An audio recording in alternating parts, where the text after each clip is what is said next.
Կոնկրետ նախագծի հետ ոչ մի կապ չունի։ Ռեալ քննարկումները սկսվում են վաղվանից։ Եվ մեզ էլ հանգստացնում են, ասում են, դե գիտեք ինչ, ոչինչ, հիմա առաջին ընթերցման ընդունենք, համաշխարհային բանկի վերջնաժամկետներին անցկացնենք, հետո լուրջ կքննարկենք։ Ամբողջ ամառը մեր առաջ է, չգիտեմ, մինչև աշտանային նստաշրջան լավ կքննարկենք, աշտանային նստաշրջանում էլ երկրորդ ընթերցմամբ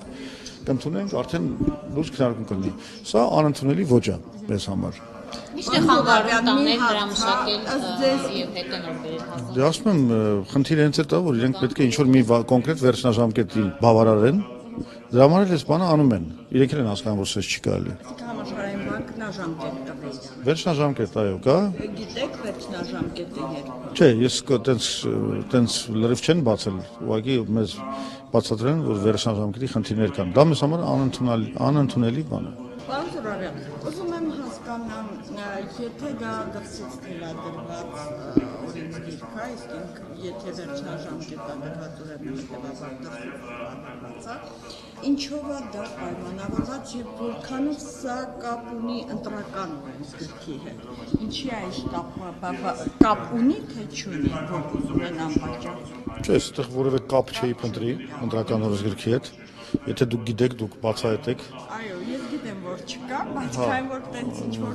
միտումներ կա, Չէ, կապը շատ պարզ է, ես իմ ելույթում էլ ասացի, գանձարանը դատարկ է, պետք է արագ ինչ-որ միջոցներ ձեռնարկել, որ ավելի համակարգված ձևով դրամահավաք կազմակերպվի, դա նաև բնական է պահանջ է համաշխարհային բանկի կողմից, որովհետև նոր վարկեր են տրամադրում, նոր, չգիտեմ, ծրագրեր եւ այլն, իրենք պետք է վստահ լինեն, որ այդ դրամահավաքը, հարկահավաքը պատշաճ մակարդակի վրա է գտնվում, այնպես որ ամեն ինչ պարզ է, փոխկապակցված է։ Չգիտեմ նայել եք իմ նյութը, թե չէ, մեկ ամիս առաջ ես կանխատեսել էի, որ այսպիսի խնդիր է առաջանալու եւ քոջուճ շատ օրենսգիրքը հատուկ այդ նպատակով գրած։ Ինչքան էլ հարկերը բարձրացնեն, մենք կարողանանք դրանով բյուջե լցնել, արդյոք չպետք է խաղի կանոնները փոխվեն, որպեսզի այդ խիստ խոշոր օլիգարխիկ չեմ ուզում ասել, մենք հանդերձ որ դրանց ֆինանսները բերվեն բյուջե վերջապես, ոչ թե հարկերի բարձրացումն ալցնում բյուջե, այլ ճիշտ խաղի կանոններ։ Բայց ես դրա մասին հենց իմ ելույթում խոսեցի։ Ես կոնկրետ ասացի, որ հարկային օրենսգիրքը առանձին վերցրած չի կարող որևէ խնդիր լուծել, եւ եթե մենք գործ ունենք գիշատիչ այնպիսի պետության հետ, որը այսօր Հայաստանում ձևավորվել է։ Ես խոսեցի, որ մենաշնորհների խնդիրն է, այս բիզնեսի եւ իշխանության սերտաճումը, որը մեր ազգային ժողովի նիստում երևաց շատ հստակ, ընդհանրապես ոչ հաշվետու կոռումպացված իշխանության գոյությունը,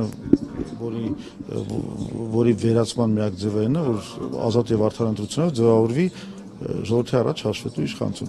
Այսինքն ես ասացի, որ սա հարկային օրենսգրքով լուծվող խնդիր չի։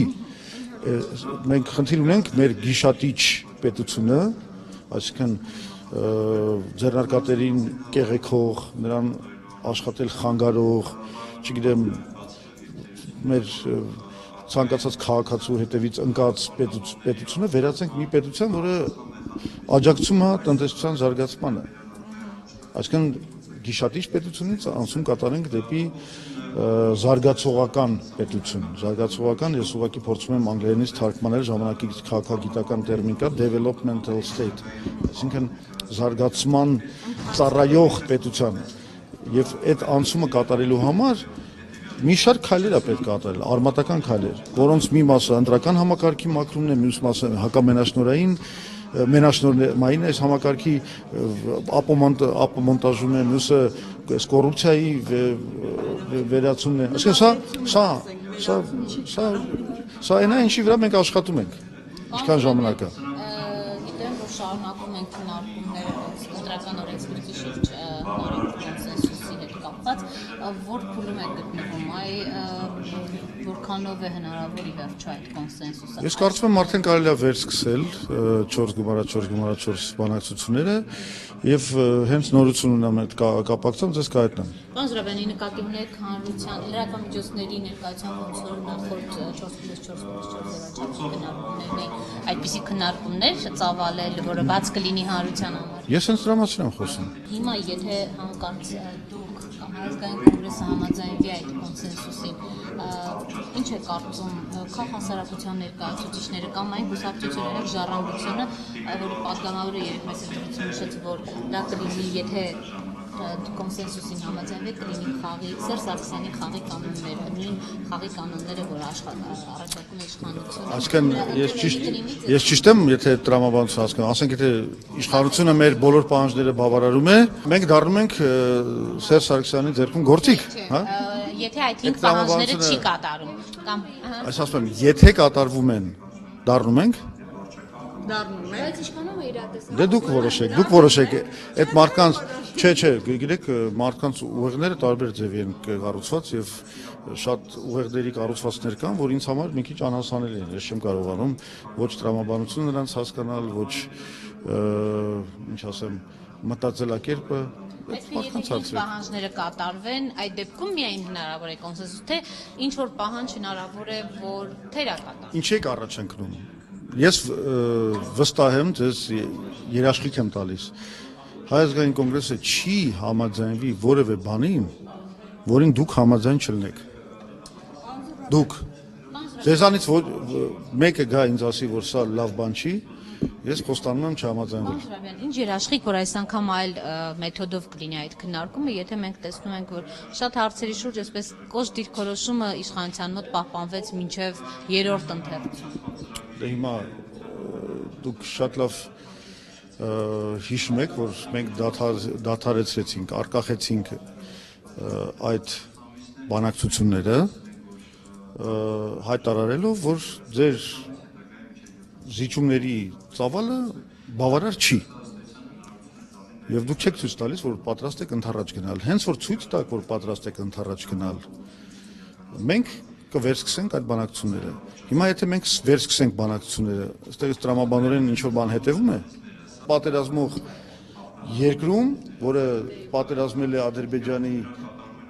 հետ, որը բոլոր ռեսուրսներով մեզնից ավելի ուժեղ է եղել, մենք հասել ենք մի արդյունքի, 98 թվականին էլ հանձնել ենք որպես ժառանգություն այնպիսի պետություն մյուս իշխանությանը, որտեղ եւ Վրաստանից եւ Ադրբեջանից մեկ շնչին ընկնող հնայով ավելի մեծ ցուցանիշ ենք ունեցել եւ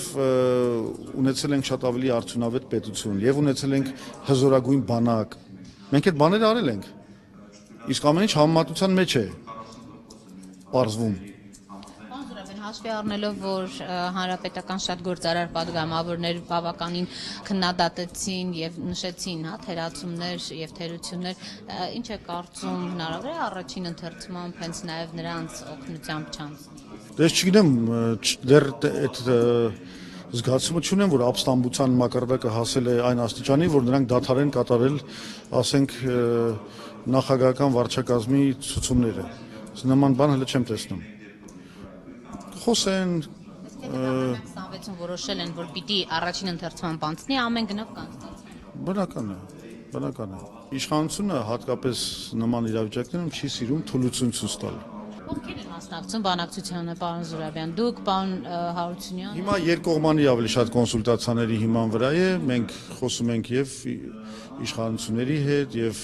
Եվրոպական միության հետ, եւ ամերիկացիների հետ, եւ օրինաց երկրի հետ, եւ Բարգավաճ Հայաստանի հետ, կարելի ասել, եւ քաղաքացիական հանրության ներկայացուցիչների հետ։ Մենք շատ ակտիվ այդ կոնսուլտացիաները անցկացնում ենք։